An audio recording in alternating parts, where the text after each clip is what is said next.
ದರ್ಶನ್ ಮತ್ತು ಗ್ಯಾಂಗ್ ಈಗ ಪರಪ್ಪನ ಅಗ್ರಹಾರ ಜೈಲು ಸೇರಿದೆ. ಆದರೆ ಈ ಜೈಲಿನಿಂದ ಶಿಫ್ಟ್ ಮಾಡುವಂತಹ ವಿಚಾರಕ್ಕೆ ಸಂಬಂಧಪಟ್ಟಂತೆ ಕೋರ್ಟ್ಗೆ ಹಾಜರಾಗಿದ್ದಂತಹ ಆರೋಪಿಗಳ ಪರವಾಗಿ ವಕೀಲರು ಇವತ್ತು ವಾದ ಮಂಡನೆ ಮಾಡಿದ್ದಾರೆ. ಸೆಪ್ಟೆಂಬರ್ 9ಕ್ಕೆ ಪ್ರಕರಣದ ವಿಚಾರಣೆ ಮುಂದೂಡಿಕೆ ಮಾಡಲಾಗಿದೆ. ಶಿಫ್ಟ್ ಮಾಡದಂತೆ ಆರೋಪಿಗಳ ವಕೀಲರು ಇವತ್ತು ವಾದ ಮಂಡನೆ ಮಾಡಿದ್ರು. ಬೇಡ, ಬೇರೆ ಜೈಲಿಗೆ ಶಿಫ್ಟ್ ಮಾಡೋದು ಬೇಡ ಅಂತ ಆರೋಪಿಗಳ ಪರ ವಕೀಲರು ವಾದ ಮಂಡನೆ ಮಾಡಿದ್ರು. 64ನೇ CCH ಕೋರ್ಟ್ನಲ್ಲಿ ವಿಚಾರಣೆ ನಡೆಯಿತು. ವಿಡಿಯೋ ಕಾನ್ಫರೆನ್ಸ್ ಮೂಲಕ ಆರೋಪಿಗಳು ಇವತ್ತು ಹಾಜರಾದರು.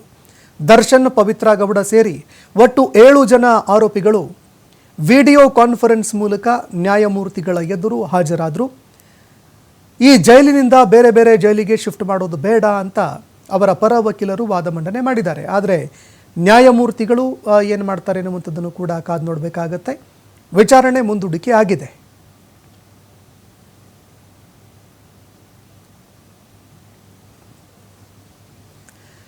ಇನ್ನು ಚಿತ್ರದುರ್ಗದ ರೇಣುಕಾಸ್ವಾಮಿ ಕೊಲೆ ಪ್ರಕರಣಕ್ಕೆ ಸಂಬಂಧಪಟ್ಟಂತೆ ಪವಿತ್ರ ಗೌಡ ಪರವಾಗಿ ಇವತ್ತು ನಾನು ವಕಾಲತು ಹಾಕಿದ್ದೀನಿ.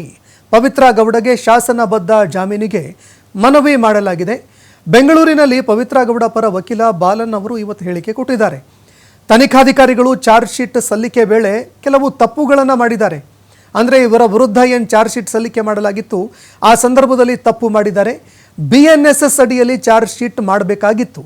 ಆದರೆ 173 CRPC ಅಡಿಯಲ್ಲಿ ಇವರು ಚಾರ್ಜ್ ಶೀಟ್ ಸಲ್ಲಿಕೆ ಮಾಡಿದ್ದಾರೆ. ಹೀಗಾಗಿ ಇಲ್ಲಿ ತಪ್ಪಾಗಿದೆ ಅಂತ ಕೋರ್ಟ್ಗೆ ಅರ್ಜಿ ಸಲ್ಲಿಕೆ ಮಾಡಲಾಗಿದೆ.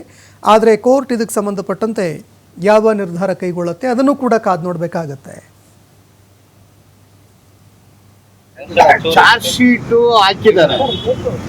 ಚಾರ್ಜ್ ಶೀಟು 173 CRPC ಕೆಳಗಡೆ ಹಾಕಿದ್ದಾರೆ. ಅದು 9th ಮಂತ್ ಚಾರ್ಜ್ ಶೀಟ್ ಆಗಿರೋದು. 9th month 2024. ಅದಾದ್ಮೇಲೆ ಕಾಪಿ ಕೊಟ್ಟಿದ್ದಾರೆ. ಅದು 207 CRPC ಮೇರೆಗೆ ಕಾಪಿ ಕೊಟ್ಟಿದ್ದಾರೆ. 209 CRPCಯಲ್ಲಿ ಕಮಿಟಲ್ ಆಗಿದೆ. ಈ ಕೋರ್ಟ್ಗೆ ಕಮಿಟಲ್ ಮಾಡಿದ್ದಾರೆ. ಚಾರ್ಜ್ ಶೀಟ್ ಮಾಡಿದ ದಿನನೇ ಕಾಗ್ನಿಸೆನ್ಸ್ ತಗೊಂಡಿದ್ದಾರೆ. ಸ್ವಲ್ಪ ಇದು ಕಾನೂನು ಬದಲಾವಣೆ ಆಗಿದೆ.